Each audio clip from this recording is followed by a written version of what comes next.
Compañeras, compañeros, medios de comunicación, público que nos hace el honor de acompañarnos. La corrupción es un problema que se enfrenta en todos los países del mundo. Sus consecuencias van desde la pérdida de la confianza social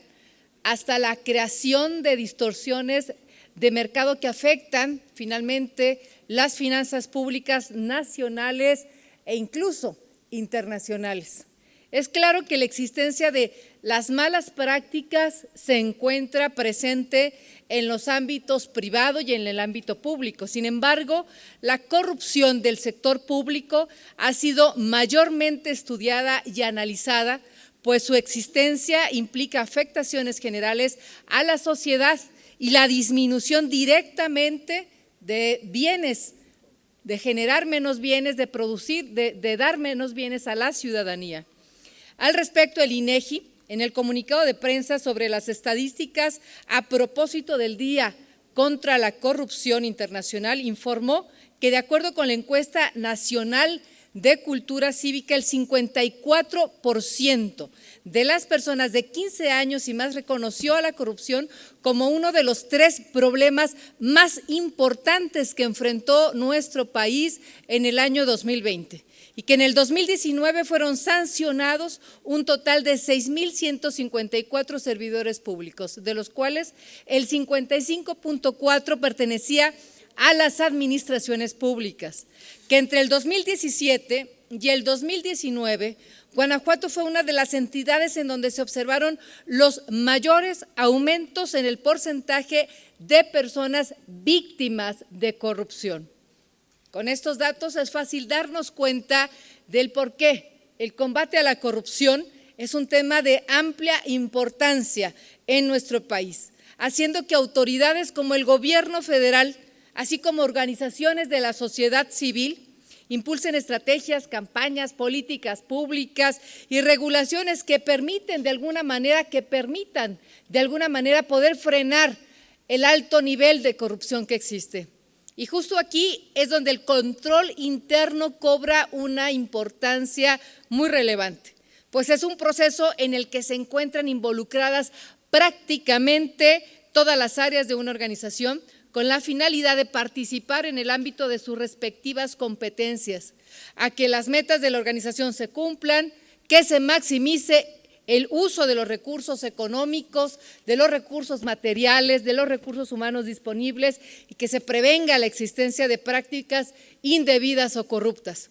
De acuerdo con la Declaración de Lima de la Organización Internacional de Entidades Fiscalizadoras Superiores, mejor conocido como el INTOSAI, el control interno es el medio por el cual un organismo regulador señala las violaciones a la legalidad, asegura la rentabilidad y procura la racionalidad en las operaciones financieras. Así, los órganos internos de control son entes fiscalizadores de prevención, de detención y de sanción de actos de corrupción, por lo que su función principal es la de fomentar la legalidad, y la rendición de cuentas, así como la transparencia,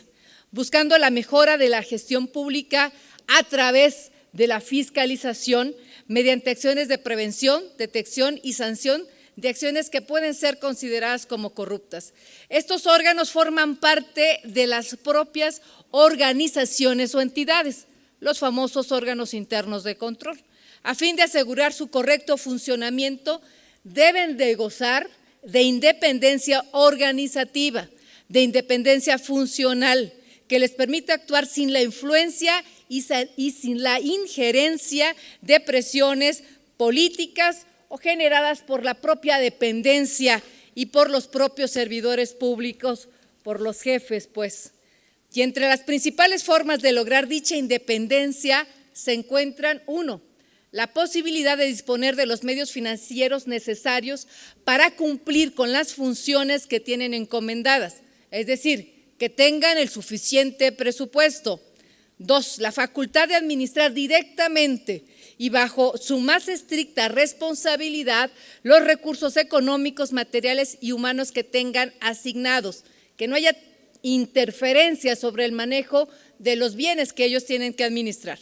El reconocimiento de sus grados de autonomía en el marco legal que rige su actuación, que los protege el marco legal y que se diga que son autónomos. La protección de la independencia de sus miembros, esto es, que no le deban el favor del puesto a alguien, sobre todo a quien van a auditar, porque en ese momento justamente es cuando se pierde la independencia, se pierde la autonomía y está sujeto el contralor pues a lo que le pida el jefe, porque es el que le consiguió la chamba. Específicamente, en lo que respecta a la protección de la independencia de sus miembros, es necesario tener en cuenta que la independencia de los órganos internos de control se encuentra inseparablemente relacionada con la independencia de sus servidores públicos, específicamente de aquellos encargados de tomar las decisiones del órgano. Por lo tanto, para garantizar esa independencia, es necesario que el propio marco legal asegure sistemas transparentes, democráticos y abiertos al público para la elección y la sustitución de sus titulares, que no quede en manos del jefe, en manos de quien va a poner al titular del órgano interno de control y que después el titular del órgano interno de control pues esté sujeto a los caprichos pues del jefe, porque es el que lo puso. Aquí es justamente donde la iniciativa que el día de hoy se someto a su consideración cobra aún más relevancia, pues busca asegurar que el titular en especial del órgano interno de control de la Fiscalía General del Estado, comandada por Carlos Samarripa en este estado, sea un funcionario absolutamente independiente del fiscal general del Estado, con el fin último de que sus decisiones, resoluciones, investigaciones y revisiones se encuentren totalmente alejadas de las influencias que puedan ejercer tanto el fiscal general del Estado como los demás servidores públicos de la dependencia, que el contralor no esté sujeto pues a los caprichos del órgano del titular de la Fiscalía General del Estado. Y es que debemos considerar que de acuerdo con el artículo 36 de la Ley Orgánica de la Fiscalía General del Estado de Guanajuato, entre las atribuciones de este órgano interno de control están pues verificar que el ejercicio del gasto de la Fiscalía General se realice conforme a la normatividad aplicable, realizar auditorías, realizar revisiones, que es lo que hace cualquier órgano interno de control, y presentar al fiscal general los informes y las propuestas correspondientes. Por lo tanto, resulta sumamente necesario asegurar la independencia del titular del órgano interno de control, por lo cual se debe de modificar el procedimiento de su designación a fin de disminuir al máximo posible la participación del propio fiscal general y establecer mecanismos que aumenten la transparencia del proceso y la participación ciudadana de la elección de este titular del órgano interno de control de la Fiscalía General del Estado. Por todo lo anteriormente expuesto, es que esta iniciativa pretende reformar la Ley Orgánica del Poder Legislativo en sus artículos 106, 113 y 119, así como el artículo 37 de la Ley Orgánica de la Fiscalía General del Estado de Guanajuato, con el objetivo de modificar el procedimiento para la designación del titular del órgano interno de control de la Fiscalía General del Estado, incluyendo la participación de este Congreso, en especial de las comisiones de Derechos Humanos y Atención a Grupos Vulnerables, de la Comisión de Justicia y Seguridad Pública y Comunicaciones del Congreso. Y estas tres comisiones, quienes se proponen sean las encargadas de emitir la terna de entre la cual deba designarse al titular previa realización de comparecencias públicas a los 10 aspirantes que hayan sido seleccionados por el Consejo Externo de Consulta de la propia Fiscalía, quienes deberán cumplir con los requisitos y tiempos establecidos de la convocatoria pública que al efecto se publique. De forma novedosa, el procedimiento que proponemos incluye que a través del Consejo Externo de Consulta de la propia Fiscalía se lleve a cabo una primera etapa de selección de 10 candidatos, quienes deberán cumplir con los requisitos que contemple la convocatoria pública abierta y presentar los documentos probatorios que ahí mismo se les soliciten. Una vez terminada esta etapa, la lista de los 10 candidatos se enviaría a este Congreso para que las comisiones antes comentadas de Derechos Humanos, de Justicia y de Seguridad Pública sean estas 3 comisiones las que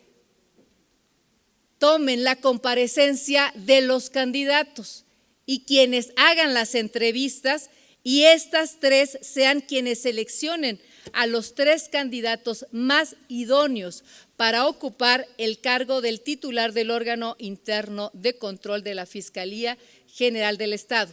La terna sería enviada por las Comisiones Unidas después de estas 3 Comisiones Unidas a este pleno. Y este pleno será aquí justamente por el voto de las 2/3 partes de la totalidad de quienes integramos este Congreso, quienes a través del voto de las 2/3 partes elegirían al nuevo titular del órgano interno de control de la Fiscalía General del Estado. Compañeras y compañeros diputados, es necesario que impulsemos reformas, que impulsemos acciones que ayuden a mejorar las actuaciones de la Fiscalía. Los alarmantes niveles de inseguridad, de corrupción, de impunidad en nuestro Estado nos obligan a tener un órgano de control interno, en el caso de la Fiscalía, capaz de revisar eficazmente las actuaciones del fiscal general del Estado y de toda la Fiscalía en general, y capaz de combatir la corrupción al interior de este instituto, capaz de hacer auditorías y revisiones integrales sin miedo, capaz de imponer sanciones, y todo ello puede ser posible si su titular tiene independencia y tiene autonomía suficiente para hacerlo. Es cuanto, diputada presidenta.